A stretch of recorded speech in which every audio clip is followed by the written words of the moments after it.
ఇప్పుడు 49లో AMH test మరియు వీర్య విశ్లేషణ ₹999 మాత్రమే. IVF ప్యాకేజ్పై ₹20,000 తగ్గింపు. ఉచిత కన్సల్టేషన్, ఉచిత అల్ట్రాసౌండ్ స్కాన్. అపాయింట్మెంట్ల కొరకు సంప్రదించండి 8977738819. 49 అంటే ఆనందం, 49 అంటే సంతోషం. ఓపీఎస్ ఉద్యోగులుగా మారుస్తామని ఆ రోజు మాట ఇచ్చారు. మరి 6 నెలలు అన్నారు, 6 నెలలు పోయింది, సంవత్సరం పోయింది, 2 సంవత్సరాలు పోయింది, 3 సంవత్సరాల దగ్గరికి వచ్చింది. కానీ మూడేళ్లైనా పీఆర్సీకి మోక్షం లేదు. సిపిఎస్ ఓపీఎస్ విషయంలో ఇప్పటి వరకు ప్రభుత్వంలో చలనం కూడా లేనటువంటి పరిస్థితి ఉన్నది.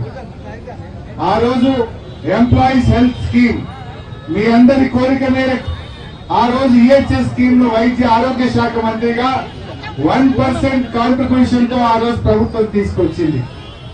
కానీ వీళ్ళు వచ్చిన తర్వాత 1% కాదు 1.5% అన్నారు. మిమ్మల్ని అడగకుండానే 1.5% తీసుకున్నారు. భార్యాభర్తలు ఉద్యోగులు ఉంటే ఇద్దరిది కట్ చేసిండ్రు. ఇంట్లో తండ్రో తల్లో రిటైర్డ్ ఉద్యోగం ఉంటే 3 కట్ చేసిండ్రు. కానీ మరి ఈహెచ్ఎస్ అమలవుతుందా? ఈ రోజుకు అమలైతలేదు. మొన్న మా దగ్గర ఖాజా మొయినుద్దీన్ గారు రిటైర్డ్ గెస్టెడ్ హెడ్ మాస్టర్, వాళ్ళ తండ్రి గారు హార్ట్ అటాక్ వస్తే హాస్పిటల్ తీసుకుపోయినారు. ఏ ఆసుపత్రికి పోయినా ఈహెచ్ఎస్ లేదు అంటున్నారట. లాస్ట్ ఒక హాస్పిటల్లో జాయిన్ చేసినారు, 11 లక్షల బిల్ అయింది. ఈహెచ్ఎస్ వర్తించదు, డబ్బు కట్టాల్సిందే అంటే నేను ఆసుపత్రికి వెళ్లి బదిలాతో 2-3 లక్షలు తగ్గించిన పరిస్థితి. అంటే ఈ రోజు ప్రభుత్వం మాటలు చెప్పింది తప్ప ఈ రాష్ట్రంలో ఈహెచ్ఎస్ అమలు కావడం లేదు. నేను ఆసుపత్రులతో మాట్లాడిన, నెట్వర్క్ హాస్పిటల్స్ తో మాట్లాడిన, 2 యూనియన్లు ఉన్నాయి. 11 ఆసుపత్రులు, కార్పొరేట్ ఆసుపత్రులు ఒక యూనియన్, రాష్ట్ర వ్యాప్తంగా ఉండే ప్రైవేట్ హాస్పిటల్ ఒక యూనియన్. ఏమైంది, మీరు ఈహెచ్ఎస్ ఎందుకు అమలు చేయట్లేదు అంటే మేం ప్రభుత్వంతో అగ్రిమెంట్ కాలేదు, మాకు ఆరోగ్యశ్రీ బకాయిలే పెండింగ్ లో ఉన్నాయి, మాకు ఇచ్చిన ప్యాకేజీ గిట్టుబాటు కాదు, మేము ఈహెచ్ఎస్ అమలు చేయడానికి సిద్ధంగా లేము అని ఈ రోజు ప్రైవేట్ ఆసుపత్రులు చెప్తా ఉన్నారు. అంటే ప్రభుత్వం ఆసుపత్రులతో అగ్రిమెంట్ కాలే, ప్యాకేజీలు డిసైడ్ కాలే, కానీ ఉద్యోగులకు మాత్రం జీతంలో 1.5% కట్ చేసుకుంటూ పోతా ఉన్నారు. ఇప్పటికి 4 నెలలు కోత మిత్తిండ్రు, కానీ 4 నెలల్లో పాత ఈహెచ్ఎస్ బంద్ అయింది, కొత్త ఈహెచ్ఎస్ అమల్లోకి రాలేదు. గాల్లో దీపం లాగా అయిపోయింది. అట్లీస్ట్ పాత స్కీములన్నా 2 రకాలు ఉండే, రియంబర్స్మెంట్ కొంత ఉండే, ఈహెచ్ఎస్ క్యాష్లెస్ ట్రీట్మెంట్ ఒకటి ఉండే, అవి బంద్ అయిపోయినాయి. ఈ ట్రీట్మెంట్ అందుబాటులోకి రాలేదు. పోలీసులకు ఆరోగ్య భద్రత ఉండేది, భద్రత బంద్ అయింది, ఈహెచ్ఎస్ అమల్లో లేకుండా అయిపోయింది. పోలీసులు రోడ్డు మీదకి వచ్చినారు, రిటైర్డ్ ఉద్యోగులు అందరి పరిస్థితి ఆగమైపోయింది. అంటే ప్రభుత్వం చెప్పేదానికి చేసేదానికి పొంతన ఉండడం లేదు. ఇది అడుగుతా ఉన్న రేవంత్ రెడ్డి గారిని, ఏమి ఇబ్బంది వచ్చింది? ఈహెచ్ఎస్ అమలులో ఇంత జాప్యం ఎందుకు అయితా ఉంది? 4 నెలల నుంచి జీతాలు కట్ చేసినావు, ఇవాళ ఏ హాస్పిటల్ కి పోయినా ఈహెచ్ఎస్ మేము తీసుకోము అని చెప్పేటువంటి పరిస్థితి ఏర్పడ్డది. ఏం మీరు ప్రభుత్వం నడుపుతున్నారా, సర్కస్ నడుపుతున్నారా? ఈ ఉద్యోగులకు కూడా ఈహెచ్ఎస్ ఇచ్చే తెలివి లేకపోతే ఎందుకు మీరు ఉద్యోగుల నుంచి 1.5% కాంట్రిబ్యూషన్ కట్ చేస్తున్నారు అని మేము అడుగుతా ఉన్నాం. డిఏలు 6 డిఏలు పెండింగ్ ఉన్నాయి. భారతదేశంలో ఎక్కడన్నా 6 డిఏలు పెండింగ్ ఉన్న రాష్ట్రం ఉన్నదా? కర్ణాటకలో ఉన్నదా, మహారాష్ట్రలో ఉన్నదా, కేరళలో ఉన్నదా, యూపీలో ఉన్నదా, ఢిల్లీలో ఉన్నదా? ఈ భారతదేశంలోనే 6 డిఏలు పెండింగ్ పెట్టిన ప్రభుత్వం రేవంత్ రెడ్డి ప్రభుత్వం. సిగ్గుతో తలదించుకోవాలి. సేమ్ ఇవాళ నువ్వు 6 డిఏలు ఎందుకు పెండింగ్ లో పెట్టినావు నేను అడుగుతా ఉన్నా. మా అంటే నువ్వు ఇచ్చింది ఒకటే డిఏ, ఆ ఒక్క డిఏ కూడా పెండింగ్ ఏరియాస్ ఇంతవరకు వస్తలేవు. ఆ డిఏ కూడా ఏరియాస్ నువ్వు జీపీఎఫ్ కలుపుతా, అన్నగలుపుతా, ఇళ్ళగలుపుతా అన్నావు, కానీ దాని ఏరియాస్ కూడా ఇంతవరకు వచ్చిన పరిస్థితి లేదు. మీరు కూడా చాలా ఓపిక ఎదురు చూశారు, తొందర పనిలేదు. నల్ల బ్యాడ్జీలు పెట్టుకున్నారు, దరఖాస్తులు ఇచ్చినారు, ముఖ్యమంత్రిని కలిసినారు, ఆర్థిక మంత్రిని కలిసినారు, దండం పెట్టినారు, దరఖాస్తులు ఇచ్చినారు. ఇంకా అన్ని చూసిన తర్వాతనే ఓపిక నశించి ఇవాళ రాష్ట్ర వ్యాప్తంగా కలెక్టరేట్ల ముందు ధర్నాకు దిగిన పరిస్థితి ఏర్పడ్డది. నేను అంటా ఉన్నా, రిటైర్మెంట్ బెనిఫిట్ల సంగతి చెల్లె చెప్పింది కదా, మీరు అంతా సోషల్ మీడియాలో చూసింది కదా. రిటైర్మెంట్ బెనిఫిట్ రావాలంటే 15% ఇవ్వాలి, అది ప్రభుత్వం నడుపుతున్న తీరు. సరే, అది రాష్ట్రం అంతా చూసినారు ఇవాళ. కానీ నేను బాధపడేది ఏంటంటే ఇలా ఈ ప్రభుత్వానికి వెన్నుముక్క లాంటి వాళ్ళు ఉద్యోగులు, ఉపాధ్యాయులు. ఇవాళ వాళ్ళు బాగుంటేనే సంక్షేమ పథకాలు, ప్రభుత్వ పథకాలు ప్రజలకు మంచిగా అందేటువంటి అవకాశం ఉంటుంది. ఎందుకు పిఆర్సీ పెండింగ్ లో పెట్టాం? ఆనాడు కేసీఆర్ గారు 2 విడతల్లో 73% ఫిట్మెంట్ ఇచ్చిండ్రు. ఆనాడు కేసీఆర్ గారు ప్రభుత్వం 73% పిఆర్సీ ఇచ్చి కేసీఆర్ గారు ఉద్యోగులకు అండగా నిలబడ్డారు. ఆ రోజు తెలంగాణ ఉద్యమం సంబంధించిన ఇంక్రిమెంట్ కూడా ఆ రోజు కేసీఆర్ గారు అందించిన విషయం కూడా మీకు తెలియదు కాదు. ఇక దయచేసి ఈ ప్రభుత్వాన్ని కోరేది ఒక్కటే, తక్షణమే రేవంత్ రెడ్డి గారు పెండింగ్ లో ఉన్న 6 డిఏలు విడుదల చేయాలి. తక్షణమే ఉద్యోగులకు మెరుగైన పిఆర్సీని, గతంలో కేసీఆర్ గారు ఇచ్చిన దానికంటే మెరుగైన పిఆర్సీని ఇస్తామని మీరు మేనిఫెస్టోలో చెప్పిండ్రు. ఆ ప్రకారంగా మెరుగైన పిఆర్సీని వెంటనే విడుదల చేయాలని చెప్పి డిమాండ్ చేస్తా ఉన్నాం. మా రిటైర్డ్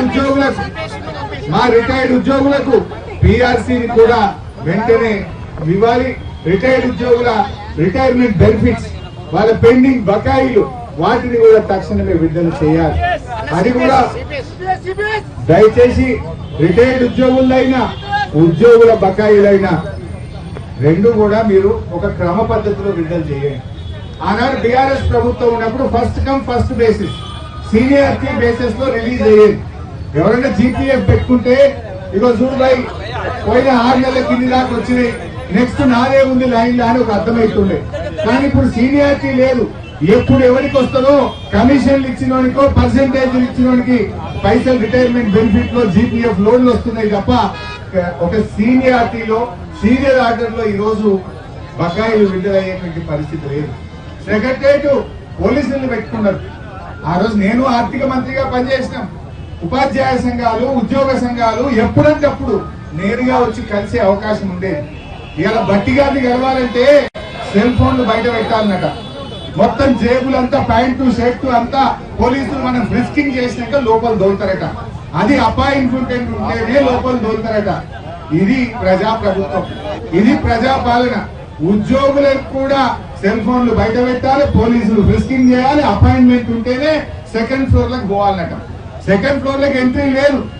ఎవరైనా బిడ్డ పెళ్లి ఉందనో, అనారోగ్యం ఉందనో, పిల్లల చదువుల కోసం ఇబ్బంది ఉందనో జీపీఎఫ్ లోన్ పెట్టుకుంటే నా పిల్ల చదువులు ఆగమవుతున్నాయి, నా పిల్ల లగ్గం ఆగమవుతుంది అని చెప్పుకుందామంటే వినే దిక్కులేని ప్రభుత్వం ఈ రోజు రాష్ట్రంలో ఉన్నటువంటి ప్రభుత్వం.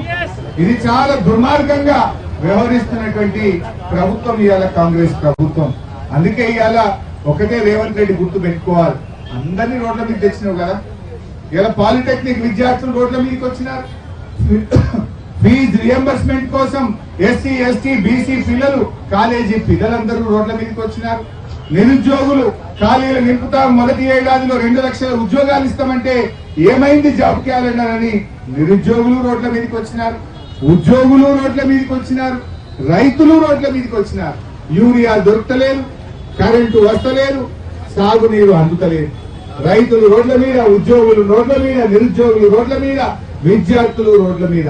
ఈ ప్రభుత్వం మొత్తం ప్రజలను, అన్ని వర్గాలను కూడా రోడ్ల మీదకి తెచ్చినటువంటి పరిస్థితి ఉన్నది. మా సిపిఎస్ ఉద్యోగులు, మొన్న నేను సిపిఎస్ ఉద్యోగుల ర్యాలీ సిద్ధప్రజ్ఞ ఆధ్వర్యంలో సిద్దిపేటకు వస్తే నేను డైరెక్ట్ గా వెళ్లి వర్షం కుండపోతలాగా వర్షం పడుతుంటే కూడా సిపిఎస్ ఉద్యోగులకు మద్దతుగా ర్యాలీలో పాల్గొనడం జరిగింది.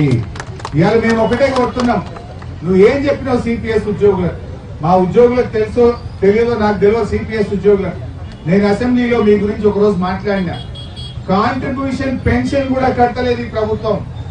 18 నెలలు కాంట్రిబ్యూషన్ పెన్షన్ డబ్బులు కూడా చెల్లించకపోతే బీఆర్ఎస్ ప్రశ్నించినాక 6-7 నెలలు కట్టిండ్రు, ఇంకా 10 నెలలు పెండింగ్ లోనే ఉన్నది.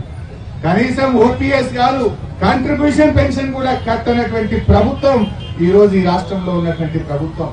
అసెంబ్లీలో బీఆర్ఎస్ ప్రశ్నిస్తే 18 నెలలకు 8 నెలలు కట్టిండ్రు, ఇంకా 10 నెలల కాంట్రిబ్యూషన్ పెండింగ్ లోనే ఉన్నది. ఇవాళ రేవంత్ రెడ్డి గారు, నువ్వు అప్పుడు కనబడ్డ కవల్లో కల్లా దండం పెట్టినావు, ఎన్నెన్నో మాటలు చెప్పినావు. ఇవాళ ఎందుకు ఇవాళ సిపిఎస్ ఉద్యోగులతో చర్చ జరుపుతలేవు? 3 సంవత్సరాలు వెయిట్ చేసింది కదా, నీకు ఇప్పుడు అయిపోయింది ఎక్కువ, ఉన్నది తక్కువ. నీ ప్రభుత్వం గడిచిన పీరియడ్ ఎక్కువ, నీకు ఉన్నది తక్కువ. మరి ఇంకెప్పుడు అమలు చేస్తావు? కనీసం ఒక కమిటీ అని వేసినావా? ఒక కాల పరిమితి నిర్ణయించినావా?